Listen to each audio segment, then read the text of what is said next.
Welcome to Giant Cocktails, a podcast where two lifelong fans talk about the San Francisco Giants while drinking homemade cocktails. Now, here are your hosts, Ben and Matthew Henry.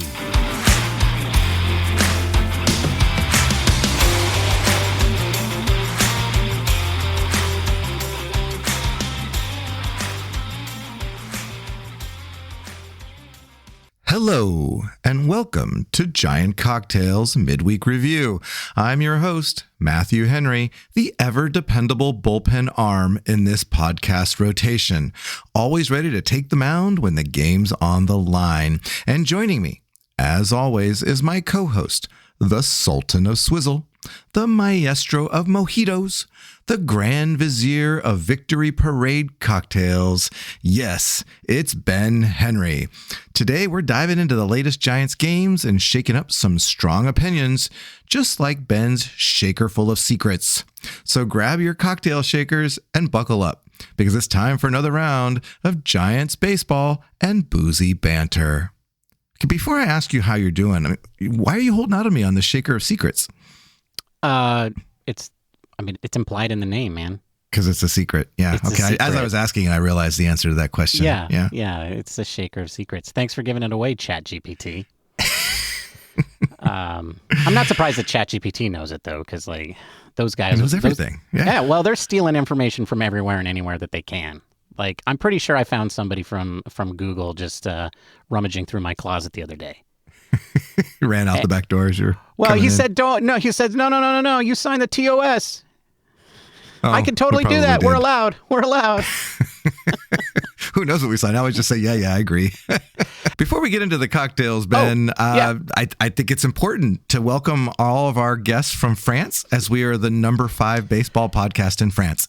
Better than Locked On Giants. That is true, Matthew. In the podcasting charts, we are well, hang on, let me double check. Unfortunately, Matthew, we've fallen to 6th place. But yes, we are still ahead of Ben Kaspick and Locked On Giants. I'm gonna put that on our Twitter feed bio. I'm just gonna be like number 6 podcast in France. Well, I don't think Giants Talk was even in the top 10 in France. Well, just because they don't go for that. I could be wrong. I don't care. By the way, the one listener that we have in France, thank you so much. Merci. They clearly speak English, Matthew. Clearly. Oh.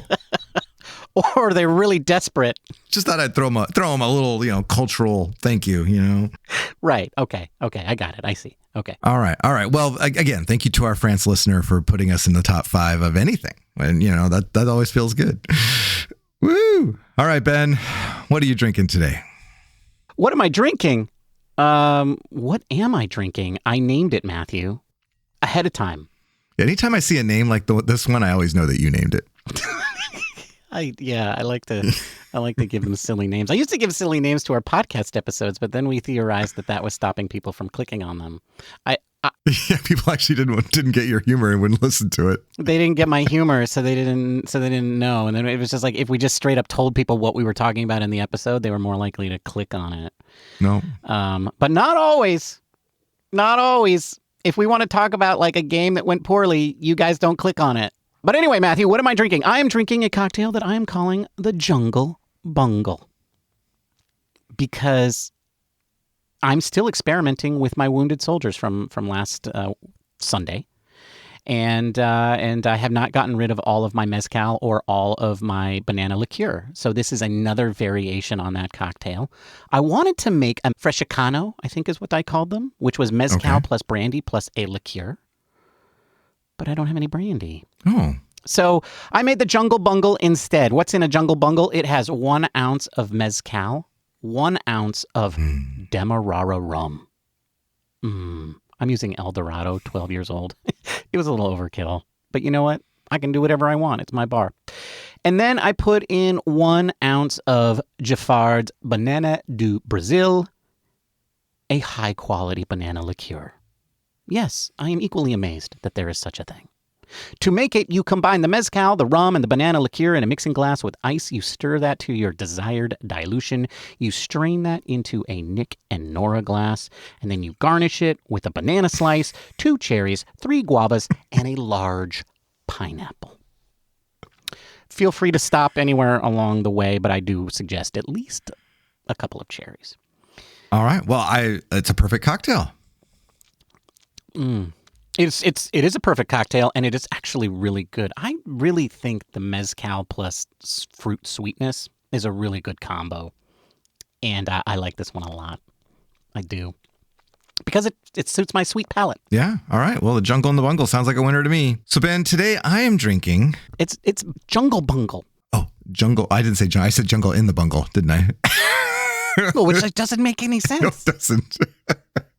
The Bungle in the Jungle? You know, I'm not going to lie to you, Matthew. I named this after the 2024 Giants, okay? But I already called one the 2024 Giants, so this one had to be like, an innuendo. Okay. Well, that's a coincidence because I didn't name this cocktail because I chose it, but I chose this cocktail because of the 2024 Giants. Mine is called Without Faculty. Uh-oh. And without faculty is a phrase that people use when it implies that they are deprived of a particular skill, sense, or mental capability, depending on the situation. And so the Giants are without faculty of baseball. So what's in it without faculty? It's 2 ounces of bourbon, a half ounce of banana liqueur, Jaffar's Banana do Brazil. I know, coincidence. 3/4 ounce of lemon juice, a half ounce of ginger liqueur, and then 3 drops. Now the recipe calls for tiki bitters, and I didn't have that, so I just threw 3 drops of Peychaud's bitters on top. And you're going to stir everything but the bitters, and we're going to put it all into a shaker with ice. Give it a good shake for 15 seconds or so, and then you're going to strain that into a rocks glass with fresh ice and top it with the bitters and maybe a banana slice. That's what I'm drinking today, the Without Faculty. It's pretty good. I actually like it. It's a whiskey sour with a little bit of kind of exotic sweetness in there. Oh, before we get into what we're going to talk about, I think it's time for a special announcement. Oh, it's time. It is time. It is time. And I can't believe it's time, to be honest. It was supposed to be time, like when we first talked about this, it was like 3 months ago time. It was... Yeah. It was... we stopped doing the happy hour episode and started doing the second. That was at the beginning of the season, Ben. That's right. It was at the beginning of the season. It was 5 months ago. 5 months ago. Yeah. We said we were gonna transition to a cocktail only podcast that other people they could listen to if they just wanted to hear about the booze. That's right. And 5 months later, Ben, we're finally getting there. We're finally launching. Look, I had some stuff going on, okay? I had to clean the andirons. I had to really dig deep into why the Giants hit so poorly with runners in scoring position. It took you 5 months to figure that one out. I still haven't figured it out, right? No, which is good news because neither have the Giants. They're just bad. But anyway, that's not the point. Yes, we are launching our cocktail-focused podcast. What's it called? We're not going to tell you. When is it launching? We're not going to tell you that either. But it is coming soon. We are going to announce all of that information on Monday when we have the exact answers to those things. So this is a pre-announcement. We are pre-announcing the launch of our new cocktail podcast. All of the information will be coming out on Monday. So join us on Monday to find out all of those things. And we're very excited. And I am honestly very relieved. Me too. All right. Well, now that we got that out of the way, what are we going to talk about today? Well, today we're just going to take a page from the old movie, The Good, the Bad, and the Ugly. And we're going to talk about the good, the bad, and the ugly. Nice. So that's all we're going to talk about today. And so there is some good, believe it or not. And I think we should celebrate that. Mm-hmm. And unfortunately, there's some bad or some at least questionable, stuff that we're going to talk about. And then, there's some ugly stuff that we're definitely got to get to at the end. But before we do that, folks, it's Wednesday, September 4th, as we record this podcast. Happy birthday to our mother. This is your gift. Happy birthday. The Giants record, because Ben makes me say this, is 68-71. They're 3 games under 500, 1 game under homeostasis. And we are recording actually as the second game of the Arizona series is going. And I just looked it up. And did you know that when you look up a box score on MLB's app, when there's a no-hitter going on, it tells you that in big red letters? You didn't know that? I wasn't really paying attention until I looked at it now, and it says top of the 7th, no-hitter. So, folks, if the Giants got no hit today, we will not be mentioning that on this podcast. Yeah, we won't be mentioning it. Or maybe we'll find out by the time we get to the ugly part of the show. That's true. It looks like it's going to be neck and neck, folks. Interestingly enough, Matthew, that would be the second no-hitter today if it happens. Oh, wow, that is interesting. All right, well, and then let's just the one game that we did lose to the Arizona. We finally scored more than 5 runs. It had been since August 15th. Was the last time we had scored more than 5 runs in a game. Ooh. And we still lost. So, that's just the Giants season in a nutshell, isn't it? Yeah, that feels right. It does feel right. It does. It does. I'm not surprised by that in the slightest, Matthew. All right, well, we're going to get into this now. We got the good. Let's start off with the good. I got to apologize about Sunday or Monday's episode, folks. Ben called me out at the very end. If you listen past the outro, the music, we always do a little thing at the end, and he called me out on my energy. And I was like, so then I listened to it. Yeah, I got to agree. I was down. So today I got energy. I'm bringing it. I had a little cocktail. So I'm good to go. So Ben, there were some good performances this week throughout the Giants organization. There were. And we should celebrate that. And I had written Mason Black off for good. Like I thought we'd never see the guy again. I agree. Yeah. I thought he was gonna be one of those flash in the pans. We were all high on him, and then we were never gonna hear from him again. And then of course they need him. He shows up and pitched pretty well. I thought he pitched very well. Especially given the way that he performed in his few outings earlier in the season. And quite frankly, he wasn't that great in Sacramento either for a significant period of time. So I was really concerned. And he came out and he pitched very, very well. Yes, he gave up the loss. But you know what? He pitched 5 innings. He only had 4 hits and he gave up 2 runs. But the secret to this, Ben, and maybe Hayden Birdsong could learn something out of this, is that he didn't walk anybody. Right. He threw 58 strikes in 74 pitches. Wow. Yeah. Yeah. And that's the secret to being a successful major league pitcher, pound the strike zone. And he was very impressive. And I hope that we see more of that going forward. It'll be interesting to see where he fits into next year's plans. Ben, have you ever had a surgery for an aneurysm? I have never. No. God, that sounds terrifying. It does sound terrifying. It sounds terrible. I feel like I would just whimper on a couch for an entire year. After you had it, hopefully, because as I understand it, when they find an aneurysm, they generally want to take care of that as quickly as possible because all kinds of very scary bad things can happen. If the aneurysm pops. Yeah. And did you know that you could get them in your arm, Matthew? I did. I didn't until this year. Yeah, I guess it could technically happen anywhere because you have blood vessels everywhere. All right.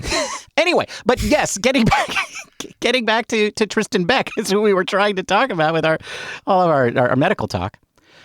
He was really the first man down, right? All this vaunted depth, this vaunted young pitching. He was the first domino to fall. And he has spent the whole season rehabbing from the surgery. We saw him in the first game of this Arizona series, and that first game was ugly because our former number 1 left-handed pitching prospect in baseball, Kyle Harrison,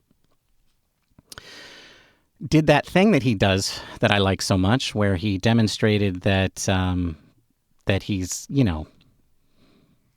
maybe a number 4 starter if we're lucky. He demonstrated that a 91 mile per hour fastball isn't as effective as his usual 96 to 97 mile per hour fastball. And that's been the problem. His velocity has dropped drastically over the last few months. Anyway, but luckily, Matthew, Tristan Beck was there. He came in and he pitched 3 1/3 innings, giving up only 2 hits. He did walk 2 people and gave up a dinger. But he struck out 4. And overall, his rehab starts, they were not so pretty. And for him to come back and have a performance like that after the year that he has had, I think, number one, it was just a feel-good story. It was nice to see him there. And even in the midst of an ugly, disappointing season, in an ugly, disappointing game to a team you wish you never had to stand next to because everybody knows how short and ugly you are when you stand next to them. And no, that's not a reference to Corbin Carroll. It's a reference to myself. But anyway, no, sorry, that's not what we're talking. What were we talking about? Oh, Tristan Beck. Right. No, it was a feel-good story, man. Like I was watching that game, believe it or not. Glutton for punishment. I wasn't really paying close attention after Kyle came out, but then he's keeping them close. He's keeping them in the game. And then boom, what did they scored 5 runs for the first time in, what did you say it was, a million years? Yeah, a million years. Since August 15th. It was a great outing to see. And it means that, he's there, right? I think Tristan Beck is going to factor in significantly to next year's roster. Agreed. Someone else who might factor in maybe some point next year on the roster is Bryce Eldridge. I don't believe that for a second. I don't believe he'll factor in. They're going to tease us with him all year and then not call him up. Well, they promoted him to Double-A, and Matos went from Double-A. Meckler came from Double-A last year. So it's not unprecedented that they have promoted from Double-A. And I could see a situation where he's tearing it up, and they need some pop. So I wouldn't be surprised if we see Bryce Eldridge next year. He got promoted to Double-A Richmond, and so he is the second youngest squirrel of all time at 19 years old. Wait, what? No, Matthew, that doesn't make any sense. Every squirrel is the youngest squirrel because you can't break that record. Like you start out being 0 days old, and then you're a baby squirrel, and then he was never a baby squirrel. He became a squirrel at 19. He became a squirrel. Yeah, just trust me on that. Okay, I'm still confused, but okay, yeah, keep going. I just wanted to go over some numbers of what he did as an Emerald in High A, Eugene, Oregon.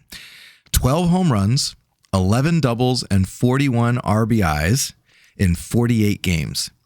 He led the Northwest League in OPS, slugging average, on-base percentage, and batting average. Although most players in the league had played twice as many games as he did because he had actually gotten promoted from Single A San Jose earlier. So he was by far the best player in the league and now is been promoted to Double-A. So we've been wondering if the Giants were ever going to have one of those superstar kind of, guys that come up in their early 20s and make an impact. And Bryce Eldridge could be that guy. He could be, right? This is something I've been dreaming of for forever. These guys who come up when they're 19 and 20 years old. And I don't think this is a pipe dream. I think you're absolutely right. He could make his debut next year. And I think he could also change the way that the Giants pursue free agency. I don't think you should expect a first baseman free agent. No Pete Alonso, Matthew, I'm sorry. Because I think the Giants are going to want to keep that spot open for Bryce Eldridge, at least not for next year, the following year. So, no, I'm super excited about Eldridge. I do wonder, though, why do you think they promoted him with just 12 games left in this season? Do you think that makes a difference? Why did they do that? Maybe they felt like getting his feet wet now up there would help him as he got into next year. Speculation. I don't know. But I do think it's that they probably wanted him to go into the offseason knowing that he was going to be in Double-A and that he had already had a little experience there. I think, and why not, right? He was owning High A. No, he definitely deserved to get moved up. They weren't testing him there. No. Right. Yeah, I think that's probably true. But I have a cynical opinion. I was thinking that given the way that the Giants have performed this year, that Farhan is looking for all evidence that he can point to that the farm is like progressing and he's making progress there. And so that just moving Eldridge up from single A to double A and having him play games there now, he can point to that and say, that's what we've done. And it also sends a message to the fans like, look, here we are talking about it, right? We're distracted from the ugly and the bad at the major league level by the shiny new thing over there that was in Oregon and has now gone to Richmond. So that's my cynical view, is that they're just doing this to distract us from the reality of the major league team. Well, I mean, it would be one thing if he wasn't performing, but man, he was by far and away, he was the best minor league player in baseball for the last, month. And so he deserved to be brought up. I think if they promoted him straight to AAA, then you'd be like, okay, now they're pushing it. But I think it was well deserved, and I think the timing works for me. I'm not saying it wasn't deserved. Since when do they give guys things they deserve? Okay, well, that's just Ramos deserved to be called up to the majors long before they did this year. This is a good segue into our bad. Okay, so speaking of people who maybe deserved to be up earlier than they were, on September 3rd, 2 days after the rosters were expanded to 28, the Giants decided to call up Matos and Luciano and send back Casey Schmidt and Blake Sabol, who they just brought up like 2 days earlier. They just brought him up on Sunday. Well, he made a huge impact, Matthew. Blake Sabol did in that one game that he didn't play in. Did he carry the bazooka gum to the bullpen? Yeah, he carried the bazooka gum in the jugs. In the Yoda backpack? Something like that. Oh, they put it in the, yeah. Weird, right? Like weird. They called up Sabol and Beck on Sunday when the rosters expanded. And then 2 days later, one played game later, they call up Matos and Luciano and send down Sabol and Schmidt to make room. And I think it's clear, Matthew, that is waving the white flag, right? A couple episodes ago, we declared the Giants dead, but we agreed that the Giants themselves couldn't admit that yet. But now they're admitting it. Now they're waving the white flag, and they called up their two young guys. But the question then is, why that one game, that one loss to the Marlins? And I get it, losing 2 out of 3 to the Marlins. Yeah, I mean, that's a sign, I guess. Maybe that's all it was, right? That was a sign. I guess. I also wonder, cynical Matthew is wondering, like, if Bob Melman's like, what the Farhan, why are you sending me Sabol? He's not going to play him in the outfield. He's not going to play him at catcher. Yeah. So I just, I wonder if there was some miscommunication there. That's true. Blake Sabol is an unplayable player for Bob Melvin. Like, Blake Sabol is not compatible with Bob Melvin. Gabe Kapler wants 1,000 right. Blake Sabols. Can't stand a Mauricio Dubon, but give him 26 Blake Sabols. So it's very odd what happened on Sunday, and then they changed their minds, it looks like after one game. But then even worse, Matthew, Andrew Baggerly, friend of the show, writes an article where he's quoting Bob Melvin and saying, it's going to be hard to find at-bats for Matos because I got to play Conforto. And Yaz, yeah. And Yaz. Yeah. Like what? What was the name of your cocktail again? Without faculty. Without faculty. Like, I get it, Bob. You play to win. You play to win every day. But are you kidding me? Like, you can't see that this team is out of it, and what's best for you next year is to get the young guys out there? Newsflash, Bob. Conforto and Yastrzemski aren't going to be on the team next year. Well, and not to mention Gerard Encarnacion. Like so this guy all of a sudden is like ahead of someone like Matos, and it doesn't make any sense. It's mind-boggling. It's like, you play the young guys, you're out of it. Yeah, it's like, You're 7.5 games out of a playoff spot. You got a 0.4% chance to make the playoffs. You aren't making the playoffs, Bob. Play the young guys. I don't understand it. I don't understand it. Well, it'll be interesting to see now over the last, 20 games, how much Matos plays, because if Conforto's still playing games, when he's clearly going to be the guy, out after the season, then that's ridiculous. It's time for a lightning round. It's time for a lightning round, Bob. Let's do it. Time for a lightning round, Ben. Are the Giants making the playoffs? No, you have to ask that with a serious, come on. Commit to the bit. Okay. All right. Ben, are the Giants making them? No, I can't. Okay, hold on. I'm going to do it. Ben, are the Giants making the playoffs? Oh, yes. Definitely. Me and Bob Melvin, we're the only two people who still believe. Don't play Luciano. Don't play Matos. Yeah. Get Camilo out of there. They are not making the playoffs, Ben. Not now. Maybe not ever. I don't know. I mean, they look at the, look, I know I talk all about how there's 30 baseball teams and your team on average should only win every 30 years. But 12 teams make the playoffs, so that's like 48% or whatever. That should happen almost every other year. It's 48%-ish. Okay? Okay. You say so. It's probably like 46%. Whatever. It's one of those. Okay. Ben, will Farhan be fired? Will he or should he? Not should he. No. Will he be fired? Ooh, this is tough, Matthew. This is tough. No. Yeah. No way. No. But I don't know. Well, because the should is probably yes, but the will. And I'm reading like national columnists saying that there are a lot of ownership groups out there that are saying they don't want to start over. I think Farhan gets another year. I don't think he's going to be fired. What does that mean? You don't want to start over? No, I don't think he will be. But I don't know, Matthew, if this gets really ugly. Anyway. No. All right, last question. Is there any position that Marco Luciano can play? DH. Yeah, right? I think so. I watched him today, Matthew, and it was not good. Wasn't good in his first game back. No. Catch throws from the catcher. You couldn't backhand a ball and exchange it to throw it out. I mean, just so bad.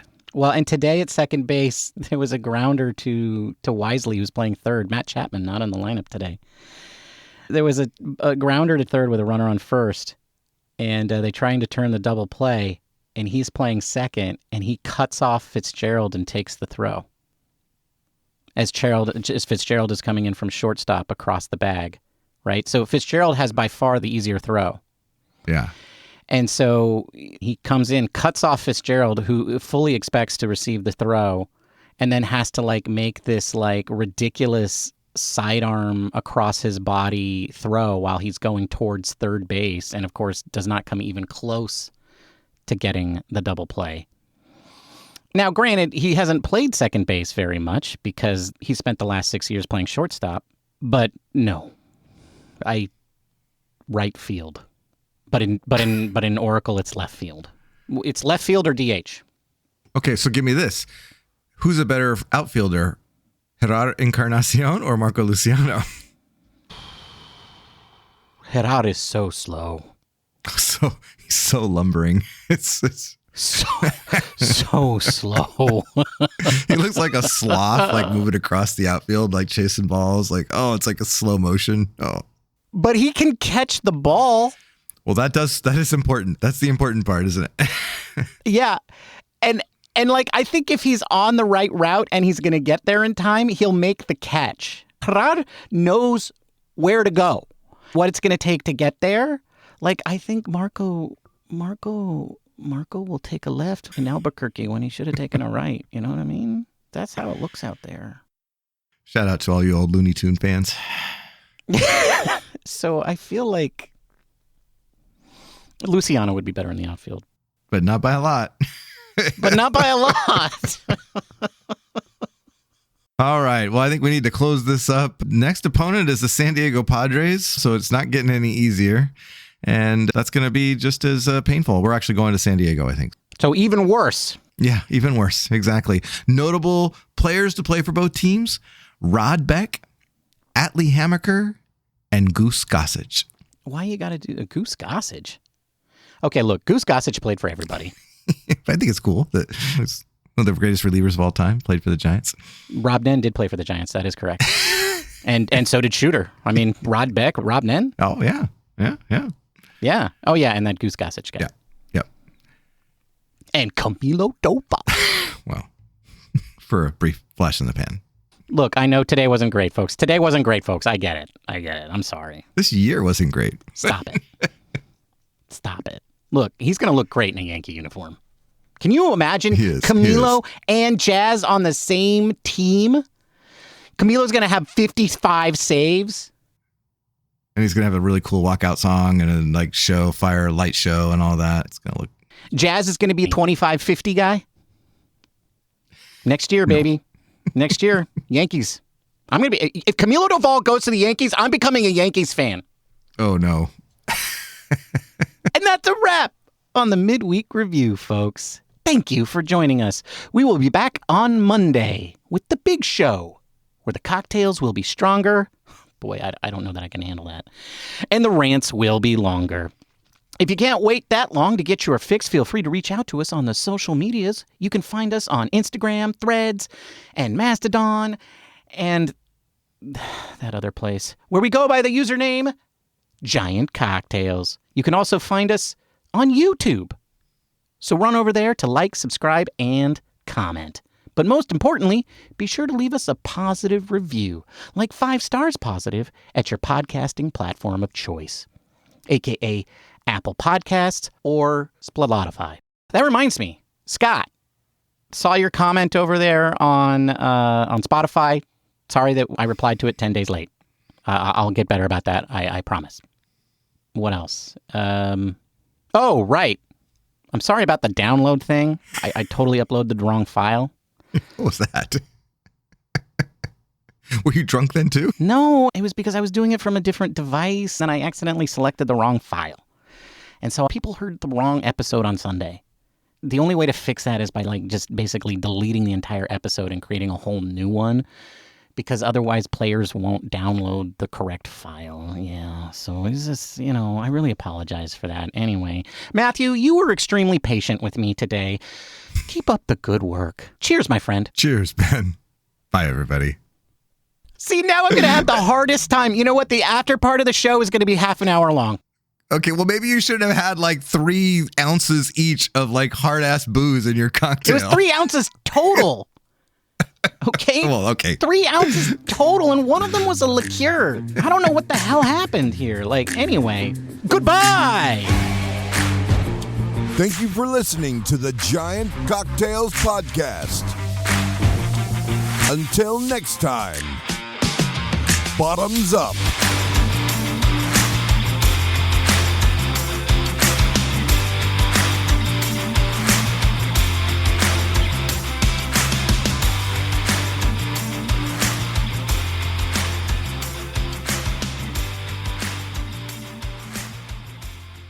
I don't think we need to do anything because I'm going to be able to find plenty of material to stick after the thing. No, yeah, exactly. Plenty. Plenty. Wait, I'm not even the main guy? You're not. No, you're one step below the Sultan. But I think you were the Sultan earlier. You're the Sultan and the Grand Vizier. Yeah, well, you know what, Matthew? I don't care what the Sultan says. I'm not playing those guys. Oh, okay. Because he's not here to fill out the lineup card, is he? No, he is not.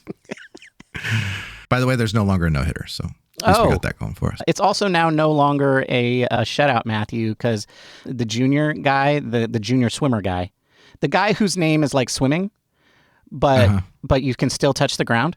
He got all the way around the things. He did but all at once, the glamorous way that you can get around all the things. And he did it that way. Huh? Yeah, and there was a duck on the pond, and he and the duck both went back to their nest. Got it. Yeah. Got it. Yeah. And so Okay. now it's 4-2. All right. Also, pay no attention to what's going on with Camilo right now. Just ignore that, okay? Don't look at that. I actually did look away. I'm paying. Oh, Lord. Okay. Newsflash, Bob. Conforto and Yastrzemski aren't going to be on your team next year. Hang on, I gotta try that. Hang on. I've got to try to say this soberly. Okay.